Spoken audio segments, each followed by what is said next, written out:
had a question about prayer of the heart and Lectio Divina and how they relate to each other. Because I seem to have an easier time coming to prayer of the heart openly and willingly and lovingly. But with Lectio Divina, it's also a sense of openness, like go ahead and surprise me. But it's I struggle with it more. I think with prayer of the heart, I feel like it's more passive, so it tends to be easier, but Lectio Divina requires more of me. Uh, so how can I come to Lectio Divina with the same uh, openness? I don't know, maybe you already answered that question in what you were talking about before. Just coming to it with the same uh, knowledge that he's going to love me. Yeah. Remember, I don't thank you for your question. Remember the one of the points of one of the 5 points of preparation, which, as Deacon Stephen said, are in fact not only the preparation, but they are the spirit of the entire hour of Lectio or time of Lectio. One of the points is to consider Jesus' desire to talk to me. Remember that when you decide to practice Lectio Divina, still you, even though you decided, it is his initiative. Remember always this, that it's God, it's Jesus who is calling you and who wants to talk to you. It is Jesus who went to your parish this morning and spoke to you. You were there, you weren't there, that's a different thing, but the sacrament was given. The sacrament of his word was given. When we reflect and deepen this aspect that it's his initiative, not my initiative. It's him who is calling me, not me calling him.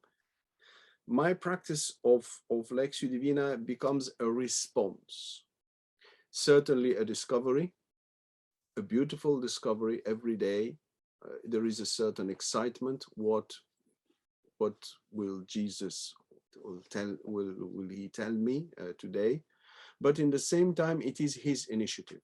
Sometimes when we possess too much Lectio Divina, it's an element, it's a factor of failure, because if I possess too much what I'm doing, then I am the one who is leading and not him. Um, he called us, not us. It is true that we want to love him. It is true that we absolutely want to hear what he wants to say to us and so forth. But I think that the purity of the heart, which is a condition for any prayer to function, to succeed, and of course for Lectio Divina to work and so forth, part of this purity of the heart is to allow to understand that it is Jesus who is calling me, not me calling him, you see. And therefore, when I start my Lectio Divina and throughout my Lectio Divina, yes, there is a certain similarity with the prayer of the heart in the sense that I'm offering myself. I'm here for the Lord. No, here I am, Lord. Talk to me, talk to your servant. You see, here I am. But it's your initiative, Lord, not mine. You are calling me. You have the desire, the deepest desire to talk to me. And I think this is the starting point of Lectio, and reminding ourselves of this adjusts the attitude that we have during Lectio. So I'm not the one who is leading.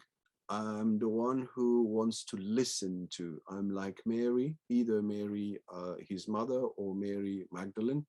I'm trying to listen. I am at his feet and wants to listen to what he says, you see. So it is about reminding ourselves. It's, sometimes we need that and remember these 5 points of the preparation. They are in fact the spirit of Lectio. They are not just a preparation, but they are the spirit. You can remove preparation and write the spirit, which means the attitude. And I think that's important to remember that. Jesus is calling us, not us calling him. In our life in general, and in a more particular way during Lectio. In this sense, there is a great similarity. We still have to understand the text, while in the prayer of the heart we are more passive, this is true, but the core of it has the similarity. He is the first one, and I offered myself. In the prayer of the heart is the same thing. In any prayer, in the Mass, you think when you go to Mass, it's your decision. He's calling us. He is calling us. He's calling you to go to Mass. So it's not a duty, it's an answer, it's a reply.